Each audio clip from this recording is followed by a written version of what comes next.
Hello friends, my name is Chinmay Deshpande. In this video lecture, we are going to discuss about a topic from automatic generation control. The name of the topic is Introduction to Automatic Generation Control. Now we know frequency is as important as the voltage. We also need to control the frequency to very near to the band. For the voltage, the band is plus or minus 5%. But in order to discuss regarding the frequency, it should be in between plus or minus 0.05 Hertz. Now the active power demand, which is denoted by PD, and the reactive power demand QD are not constant. It changes continuously throughout the 24 hours, 7 days of the week, 30 days of the month and 12 months. So I can say this is nothing but your DPD. I can say this is your demand. I can write it here as a PD. This will be a demand of a load or the load power demand, and this will be your PG. PG is nothing but a generation of the active power. Now the change in the PD and the QD is random. Nobody can predict exact load forecasting. Hence it is a random variable. It also changes in any direction, that is positive or negative with respect to time. It can go up or it can go down. There is no fixed duration for which we can run a particular device. Now, if the active power demand, so let's say I can write it here, PD is the active power demand and the active power generation, which is denoted by PG. So if it is not matched continuously, the machine speed will vary with consequent change in the frequency, which is highly undesirable. Also, if the reactive power demand, which is denoted by QD, and the reactive power generation, which is denoted by QG, if it doesn't match, then the voltage at various system buses may go beyond the prescribed limit. So to match the active power demand and the active power generation, the steam input of the turbine, or we can say water input to the hydro generators, must be continuously and automatically regulated. So here, let me draw a one diagram. This will be your generator. This is nothing but your mechanical input PN. This will be your electrical output, which is nothing but PE. So we know in a unit number 1, that is power system stability, we have discussed this issue. PM will be equal to PM minus, PA will be equal to PM minus PE.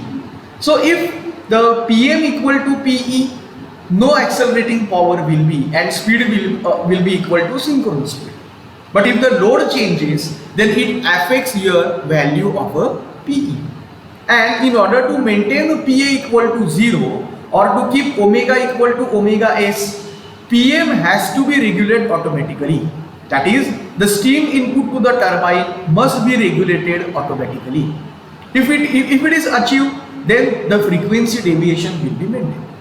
Now, we know in unit number 2 reactive power control, we discussed that Q is essential for a voltage control. That is, if Q demand, that is QD, if it is not equal to a Q generation, then what will happen? The voltage may change at various buses.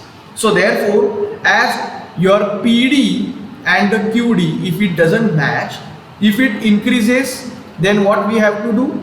We have to increase the steam input in order to maintain this demand, active power demand, and we can say reactive power demand.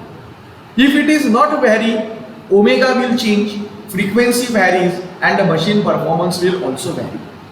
Similarly, in order to keep the balance between reactive powers, the excitation voltage of the alternator must be continuously and automatically regulated. I will give you one simple example. Let's say if we have a paper factory. If each page of the one book is of different thickness, how do you like it? Therefore, what we have to do, in order to maintain the thickness of the each pages, which will be passed through one roller, then that roller should be operated at a constant voltage, and voltage speed should be constant. We know that N is equal to 120 F upon P. So Ns is directly proportional to frequency, that is F. So change in the frequency is undesirable or may happen the change in the time. If the frequency changes, again there will be a speed deviation and consumers plant affecting the production process. Hence, frequency constant is more important as compared to that of the voltage constant or the control. If we want to maintain the voltage constant, we have a various devices like UPS. But for the frequency to be maintained at a constant level, there is no as such any equipment. Yes, sometimes frequency stabilizers may be used, but it is rare. So if the frequency is constant, power station works satisfactorily. In parallel, the various motors will operating on the system runs at a desired speed for which it is designed. Correct time is available from the synchronous clocks in the system. In the modern and a large interconnected system, this is achieved by automatic speed governor system and automatic voltage regulating system. So the question is, why it is required to maintain the frequency at a 50 Hz? Now the speed of the AC motor is directly proportional to the frequency. All the AC motors should require a constant frequency supply so as to maintain the speed constant, because we know that NS is directly proportional to F. Now the electronic clocks are driven by the synchronous motor, and the accuracy of this clock is not only the function of the frequency error but also is actually of the integral part of the error. Third important point, in a continuous process industry, like the example that I already discussed with you, paper industry let's say, or chip manufacturing industry, it affects the operation of the process itself. For a synchronous operation of the various units in the power system network, it is necessary to maintain the frequency 50 Hz. Frequency affects the amount of the power which is transmitted through interconnecting lines.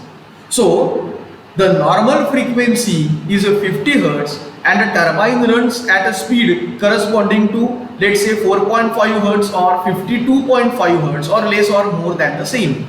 The blade of the turbine are likely to damage. So these are the reasons why we have to maintain the frequency at a 50 Hz. So what is the concept of AGC? This AGC stands for, I can write it here, it is automatic generation control. So simply I can explain this automatic generation control as controlling the generation automatically. We cannot control it manually because the load prediction is not fixed. What will be the load at exact this time, we can't predict, and it is not like a switch that we can turn on and turn off the steam inlet so that maximum steam will come to the blades of the turbine and we can control manually. No, we cannot control it manually. If the load of the system is increased, the speed of the turbine drops before the governor can adjust the flow of a steam input to the new load.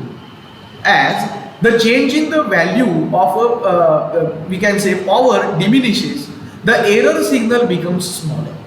One way to restore the speed or the frequency to its nominal value is add to an integrator. The integral unit monitors the average error over a period of the time and it will overcome the offset. Because of the ability to return the system to its we can say point or operating point, integral action is also known as a rest action.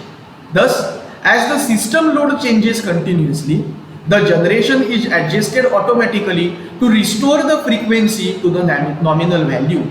This scheme is called as automatic generation control. Now let's have a discussion about what is a load frequency control, how we can give the relationship between load and the frequency. Please remember, as load increases, there will be decrease in the frequency. In a machine laboratory, we already have performed so many experiments, load test on induction motor. So what you observe, whenever the load increases, the frequency of the rotation of the rotor, it will affect, it slows down. So there is always an inverse relationship between load and the frequency.